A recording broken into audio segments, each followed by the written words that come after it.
Genèse, chapitre 48. Après cela, on vint dire à Joseph, « Ton père est malade. » Il prit avec lui ses deux fils Manassé et Éphraïm. On avertit Jacob, on lui dit, « Voici ton fils Joseph qui vient vers toi. » Israël rassembla ses forces et s'assit sur son lit.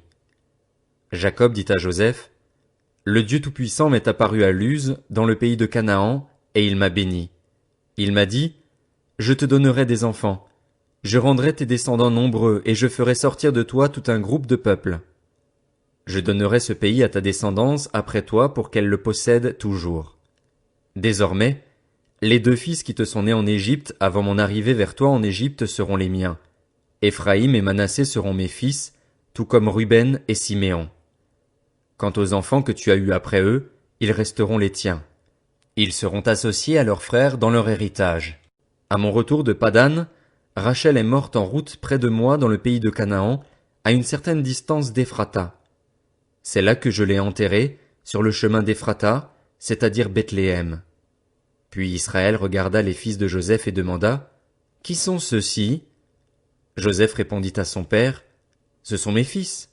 Dieu me les a donnés ici. » Israël dit, « Fais-les approcher de moi pour que je les bénisse. » La vue d'Israël avait baissé à cause de la vieillesse, il ne voyait plus bien. Joseph les fit approcher de lui et Israël les embrassa et les étreignit tendrement. Israël dit à Joseph, « Je ne pensais pas revoir ton visage, et voici que Dieu me fait même voir ta descendance. » Joseph les retira des genoux de son père et se prosterna jusqu'à terre devant lui.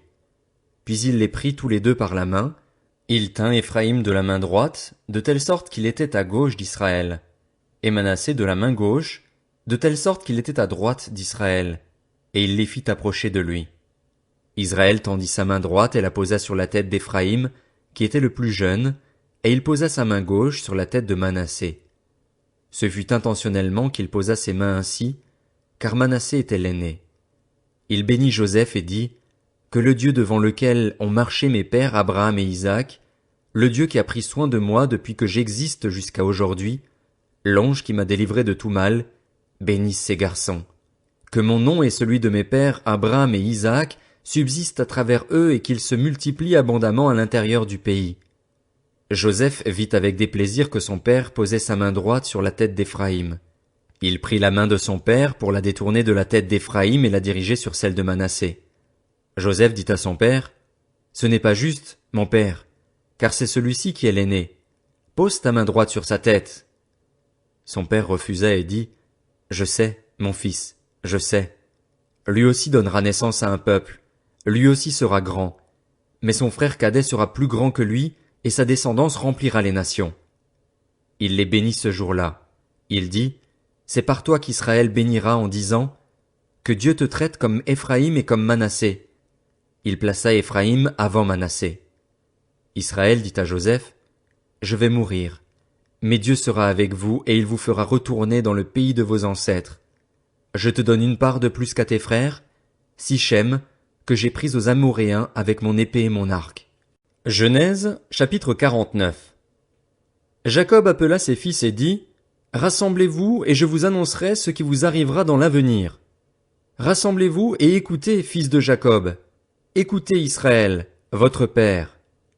Ruben, toi, mon aîné, toi qui es ma force et le premier de mes enfants, supérieur en dignité et en puissance, impétueux comme l'eau, tu n'auras aucun avantage, car tu es monté sur le lit de ton père, tu as souillé mon lit en y montant. Siméon et Lévi sont frères. Leurs épées sont des instruments de violence. Je ne veux pas participer à leur conciliabule, je ne veux pas m'associer à leur assemblée, car pour assouvir leur colère ils ont tué des hommes et pour suivre leurs désirs ils ont mutilé les jarrets des taureaux. Maudite soit leur colère, car elle est violente, et leur fureur, car elle est cruelle. Je les séparerai dans Jacob, je les disperserai dans Israël. Judas, c'est toi que tes frères célébreront. Ta main sera sur la nuque de tes ennemis. Les fils de ton père se prosterneront devant toi. Judas est un jeune lion. Tu reviens du carnage, mon fils. Il plie les genoux, il se couche comme un lion, comme une lionne. Qui le fera se lever? Le sceptre ne s'éloignera pas de Juda, ni le bâton souverain d'entre ses pieds, jusqu'à ce que vienne le silo et que les peuples lui obéissent. Il attache son âne à la vigne et le petit de son ânesse au meilleur cep. Il lave son vêtement dans le vin et son manteau dans le sang des raisins. Il a les yeux rouges de vin et les dents blanches de lait. Zabulon résidera sur la côte maritime, il sera sur la côte des bateaux et sa frontière s'étendra du côté de Sidon. Issacar est un âne robuste qui se couche dans les étables. Il voit que le repos est agréable et que la région est magnifique, et il courbe son épaule sous le fardeau, il se soumet à des corvées d'esclaves. Dan jugera son peuple comme une seule des tribus d'Israël. Dan sera un serpent sur le chemin, une vipère sur le sentier, qui mord les talons du cheval pour que le cavalier tombe à la renverse. J'espère en ton secours, Éternel. Gad sera attaqué par des bandes armées, mais c'est lui qui les attaquera et les poursuivra. Azer produit une nourriture excellente. Il fournira les plats les plus raffinés des rois. Nephtali est une biche en liberté. Il profère de belles paroles. Joseph est le rejeton d'un arbre fertile près d'une source. Ses branches dépassent le mur. On l'a provoqué, on lui a lancé des flèches, les archers l'ont poursuivi de leur haine, mais son arc est resté ferme et ses bras ont été fortifiés par l'intervention du Dieu puissant de Jacob. Il est ainsi devenu le berger, le rocher d'Israël. C'est l'œuvre du Dieu de ton père, et il t'aidera. C'est l'œuvre du Tout-Puissant, et il te bénira. Il t'accordera les bénédictions du ciel, les bénédictions de l'eau souterraine, les bénédictions de la mamelle et du ventre maternel. Les bénédictions de ton père dépassent celles de ses ancêtres, elles vont jusqu'aux limites des anciennes collines. Qu'elles reposent sur la tête de Joseph, sur le crâne de celui qui est le prince consacré de ses frères. Benjamin est un loup qui déchire. Le matin il dévore sa proie, et le soir il partage le butin. Voilà quels sont tous ceux qui forment les 12 tribus d'Israël, et voilà ce que leur dit leur père en les bénissant. Il les bénit en attribuant à chacun la bénédiction qui lui était propre. Puis il leur donna cet ordre: Je vais rejoindre les miens. Enterrez-moi avec mes pères dans la grotte qui se trouve dans le champ d'Éphron le Hittite, dans la grotte du champ de Macpéla, vis-à-vis de Mamré, dans le pays de Canaan. C'est le champ qu'Abraham a acheté à Éphron le Hittite comme propriété funéraire. C'est là qu'on a enterré Abraham et sa femme Sarah, là qu'on a enterré Isaac et sa femme Rebecca, et c'est là que j'ai enterré Léa. Le champ et la grotte qui s'y trouvent ont été achetés aux Hittites. Lorsque Jacob eut fini de donner ses ordres à ses fils, il remit ses pieds dans le lit, il expira et alla rejoindre les siens. Genèse, chapitre 50. Joseph se jeta sur le visage de son père, pleura sur lui et l'embrassa. Il ordonna aux médecins qui étaient à son service d'embaumer son père, et les médecins embaumèrent Israël. Ce furent 40 jours qui passèrent ainsi et furent employés à l'embaumer. Les Égyptiens le pleurèrent 70 jours. Quand les jours de deuil furent passés, Joseph s'adressa aux membres de l'entourage du Pharaon en disant: « Si j'ai trouvé grâce à vos yeux, rapportez au Pharaon ce que je vous dis. Mon père m'a fait prêter serment en disant: Je vais mourir, tu m'enterreras dans le tombeau que je me suis préparé dans le pays de Canaan. Je voudrais donc monter là-bas pour enterrer mon père et revenir. » Le Pharaon répondit: « Monte-y et enterre ton père conformément au serment qu'il t'a fait faire. » Joseph monta enterrer son père. Il fut accompagné de tous les serviteurs du Pharaon, des responsables du palais, de tous les responsables de l'Égypte, de tout son propre entourage, de ses frères et de la famille de son père. On ne laissa dans la région de Goshen que les enfants ainsi que le petit et le gros bétail. Il y avait encore avec Joseph des chars et des cavaliers, de sorte que le cortège était très nombreux.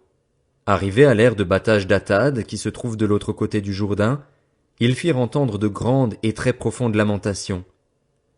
Joseph fit un deuil de 7 jours en l'honneur de son père. Les habitants du pays, les Cananéens, furent témoins de ce deuil dans l'aire de battage d'Atad, et ils dirent: « Quel deuil important pour les Égyptiens !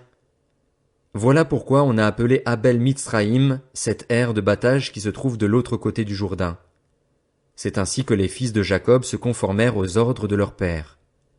Ils le transportèrent dans le pays de Canaan et l'enterrèrent dans la grotte du champ de Macpéla, acheté comme propriété funéraire par Abraham à Éphron le Hittite et qui se trouve vis-à-vis de Mamré.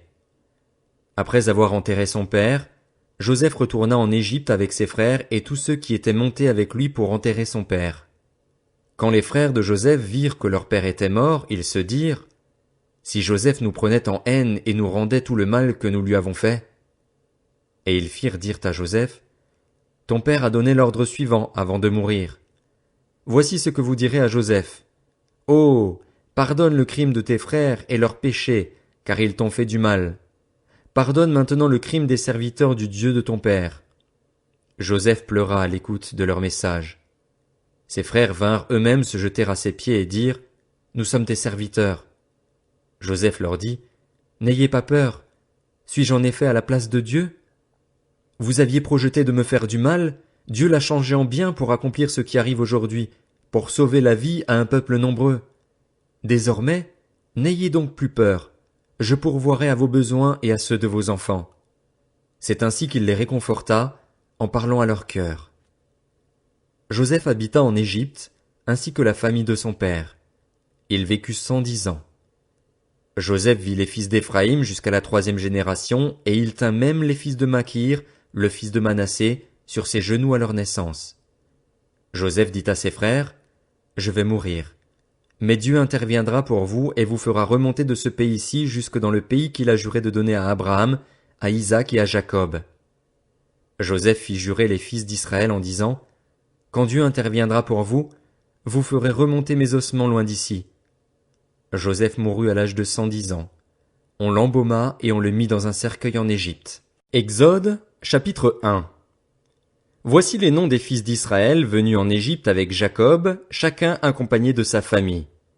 Ruben, Siméon, Lévi, Juda, Issachar, Zabulon, Benjamin, Dan, Nephtali, Gad et Azer.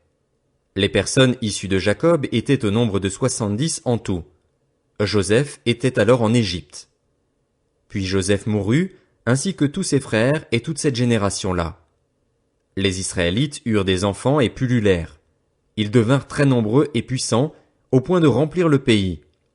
Un nouveau roi parvint au pouvoir en Égypte, un roi qui n'avait pas connu Joseph. Il dit à son peuple: Voilà que les Israélites forment un peuple plus nombreux et plus puissant que nous. Allons, montrons-nous habiles vis-à-vis de lui. Empêchons-le de devenir trop nombreux, car, en cas de guerre, il se joindrait à nos ennemis pour nous combattre et sortir ensuite du pays. On établit donc sur lui des chefs de corvée afin de l'accabler de travaux pénibles. C'est ainsi qu'on construisit les villes de Pithom et de Ramsès, destinées à servir d'entrepôt au pharaon. Mais plus on accablait les Israélites, plus ils devenaient nombreux et envahissants, au point que l'on éprouva de la haine pour eux. Alors les Égyptiens soumirent les Israélites à un dur esclavage. Ils leur rendirent la vie amère par de lourds travaux avec de l'argile et des briques ainsi que par tous les travaux des champs. Ils leur imposaient toutes ces charges avec cruauté. Le roi d'Égypte parla aussi aux sages-femmes des Hébreux. L'une s'appelait Shifra et l'autre Pua. Il leur dit: Quand vous aiderez les femmes des Hébreux à avoir leur enfant et que vous regarderez sur le siège d'accouchement, si c'est un garçon, faites-le mourir. Si c'est une fille, laissez-la vivre. Mais les sages-femmes avaient la crainte de Dieu et elles ne firent pas ce que leur avait dit le roi d'Égypte. Elles laissèrent vivre les enfants. Le roi d'Égypte convoqua les sages-femmes et leur dit: Pourquoi avez-vous agi ainsi et avez-vous laissé vivre les enfants? Les sages-femmes répondirent au Pharaon: C'est que les femmes des Hébreux ne sont pas comme les Égyptiennes. Elles sont vigoureuses et accouchent avant l'arrivée de la sage-femme. Dieu fit du bien aux sages-femmes et le peuple devint nombreux et très puissant. Parce que les sages-femmes avaient eu la crainte de Dieu, Dieu fit prospérer leur famille. Alors le Pharaon ordonna à tout son peuple: Vous jetterez dans le fleuve tout garçon qui naîtra et vous laisserez vivre toutes les filles.